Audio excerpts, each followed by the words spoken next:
जादुई कहानियाँ देखने के लिए हमारे चैनल को सब्सक्राइब करें और बेल आइकन जरूर दबाएं। बहुत समय पहले रामपुर नाम के गांव में गीता अपने माता पिता के साथ रहती थी। गीता के पिताजी गांव के प्रधान थे। गीता रंग की सांवली थी, पर वो गुणवान थी, जिसकी वजह से सभी लोग उसे पसंद करते थे। एक दिन दूसरे गांव के जमींदार कैलाश अपने बेटे समीर के लिए गीता का हाथ मांगने आते हैं, परंतु गीता के पिताजी समीर को जानते थे कि वो अय्याश और आवारा इंसान है, और इसी वजह से प्रधान अपनी बेटी कविता की शादी समीर से कराने के लिए मना कर देता है। इस बात से समीर आग बबूला हो जाता है और गीता के पिताजी को सबक सिखाने की ठान लेता है। फिर एक दिन समीर अपने दोस्तों के साथ मिलकर पास के गांव में बेशकीमती रखी मूर्ति चुराकर उसका सारा इल्जाम गीता के पिताजी पर लगा देता है। गांव वालों को यकीन दिलाने के लिए समीर चुपके से रात के समय में वो बेशकीमती मूर्ति गीता के घर में रख देता है, और तलाश के दौरान जब वो मूर्ति प्रधान के घर मिलती है तो गांव वालों को यकीन नहीं होता कि वो चोरी सच में प्रधान ने की है। प्रधान जी, हम तुम्हें बहुत ही अच्छा इंसान समझते थे, परंतु जो तुमने गांव में चोरी की है उसकी सजा जरूर तुम्हें मिलेगी। नहीं नहीं भाइयों, आप मेरा सब यकीन कीजिए, मैंने चोरी नहीं की है। ये मैं नहीं जानता कि मेरे घर में ये मूर्ति कहाँ से आई है और किसने रखी है। ये जरूर किसी की कोई साजिश है। आप लोग मुझे कितने अच्छे से जानते हैं कि मैं कितने समय से इस गांव में रह रहा हूँ। मैं भला किस लिए चोरी करूँगा। नहीं नहीं गांव वालों, तुम इस बेईमान इंसान के बातों में मत आओ। अब हमें इसे इस गांव में बिल्कुल भी नहीं रखना चाहिए। इसके यहाँ रहने से गांव में रोज चोरियां होगी। हमें इसी ही वक्त इसको यहाँ से भगा देना चाहिए। और इस तरह सभी गांव वाले समीर की बातों में आ जाते हैं और प्रधान के घर को आग लगा देते हैं। गीता और उसके माता पिता को गांव से बेदखल कर देते हैं। बेचारी गीता और उसके माता पिता गांव छोड़कर चले जाते हैं, और उसके बाद वो पास वाले जंगल से गुजर रहे होते हैं। तभी उन्हें वहाँ एक झोपड़ी दिखाई देती है और वो उसमें रहने लगते हैं। ऐसे ही दिन बीत रहे थे। अचानक हुई इस घटना से उसके माता पिता बहुत ही ज्यादा दुखी हो जाते हैं और उन्हें बहुत बड़ा सदमा लगता है, जिस कारण वो दोनों बीमार हो जाते हैं। इसी तरह गीता जंगल की लकड़ियाँ काटकर उन्हें बेचा करती और उन पैसों से अपने माता पिता के लिए दवाइयाँ लेकर आती। फिर एक दिन उसके पिता की अचानक तबीयत खराब हो जाती है और गीता उन्हें अस्पताल ले जाने में देरी कर देती है, जिस कारण गीता के पिताजी की मृत्यु हो जाती है। पिताजी, आप हमें क्यों छोड़कर चले गए? मैं और माँ आपके बिना कैसे रहेंगे?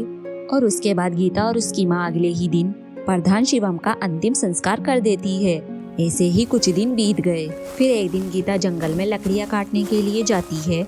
तब उसे वहाँ एक सूखा पेड़ दिखाई देता है, और वो जब कुल्हाड़ी से उस पेड़ पर वार कर रही होती है तभी ही उस पेड़ में से आवाज आती है, नहीं नहीं बेटी, तुम मुझे मत काटो, भगवान के लिए मुझ पर रहम करो। अरे ये पेड़ तो बोल रहा है, ये कैसे हो सकता है?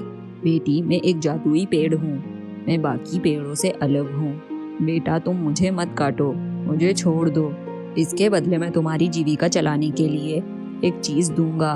पेड़ गीता को एक नक्शा देता है जो कि एक गुफा का रास्ता दिखाता है। गीता उस नक्शे के अनुसार गुफा में चली जाती है, और जब वो उस गुफा में जाती है तब वो देखती है कि वहाँ पर एक चमचमाती हुई संदूक है। गीता उस संदूक को खोलकर देखती है तो उसमें एक सुनहरा सा लहंगा होता है। लहंगे को देखकर गीता की खुशी दुगनी हो जाती है, और जैसे ही गीता लहंगा उठाती है तभी उस गुफा से आवाज आती है, बेटी, ये एक जादुई लहंगा है। कई साल पहले यहाँ पर एक जादूगरनी ही रहती थी। ये उसी ही जादूगरनी का लहंगा है। जब तुम इस लहंगे को पहनोगी तब तुम खूबसूरत हो जाओगी, और तुम इस लहंगे को पहनकर जो भी मांगोगी ये लहंगा तुम्हें उसी वक्त वो सब कुछ दे देगा, और तुम्हारी जिंदगी पूरी तरीके से बदल जाएगी।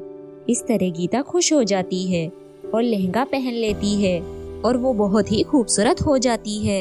अरे वाह, ये तो कमाल हो गया, ये तो सचमुच में एक जादुई लहंगा है। गीता उस लहंगे को लेकर घर लौट जाती है, और जो भी गीता उस लहंगे से मांगती तुरंत ही सब चीजें उसके सामने आ जाती। एक दिन गीता उस लहंगे से हीरे मांगती है, और तभी ही उसके सामने 5 हीरे आ जाते हैं। ये देख गीता बहुत ही ज्यादा खुश हो जाती है, और गीता उन हीरों को बेचकर बहुत ही सुंदर सा घर तैयार करवा लेती है, और अपनी माँ के साथ वहाँ रहने लगती है और सुंदर शोरूम खोल लेती है। और गीता गरीब अनाथ लोगों की भी मदद करने लगती है। फिर एक दिन समीर गीता को लोगों की मदद करते हुए देख लेता है। ये देख समीर हैरत में पड़ जाता है और इसके बाद समीर गीता का पीछा करते हुए गीता के घर तक पहुंच जाता है और सारी सच्चाई का पता लगा लेता है। अच्छा तो ये बात है, गीता इस जादुई लहंगे की वजह से इतनी अमीर हुई है। अब मुझे किसी भी तरीके से इस जादुई लहंगे को हासिल करना ही होगा। दूसरे ही दिन समीर गीता की माँ को अगवा कर लेता है और गीता के घर एक चिट्ठी छोड़ देता है। जब गीता अपने शोरूम से घर आती है तब वो अपनी माँ को ढूंढती है तो उसकी माँ उसको कहीं भी नहीं मिलती, जिस कारण गीता बहुत ही ज्यादा परेशान हो जाती है। तभी ही उसकी नजर एक पास वाली टेबल पर पड़ती है जहाँ पर समीर ने एक चिट्ठी रखी थी। जब वो उस चिट्ठी को पढ़ती है वो घबरा जाती है और वो उस जादुई लहंगे को लेकर समीर के घर पहुँच जाती है और वो लहंगा उसे दे देती है। जब समीर उस जादुई लहंगे को पहनता है और उसके पहनते ही समीर के हाथ पैर जलने लगते हैं। अरे मैं मर गया, कोई बचाओ मुझे, ये जादुई लहंगा तो मुझे मारकर जलाना चाहता है, कोई तो बचाओ मुझे, कोई मेरी मदद करो। और इसी तरह से समीर चिल्लाने और रोने लगता है और वो उस जादुई लहंगे को उतार कर फेंक देता है। और इस तरह से समीर गीता और उसकी माँ से माफी मांगता है और उसकी माँ को छोड़ देता है और उसके बाद से गीता की जिंदगी में कभी भी कोई भी परेशानी नहीं आती और वो हंसी खुशी अपनी माँ के साथ रहने लगती है। अगर आपको हमारी कहानी अच्छी लगी हो तो वीडियो को लाइक करें और चैनल को सब्सक्राइब करें।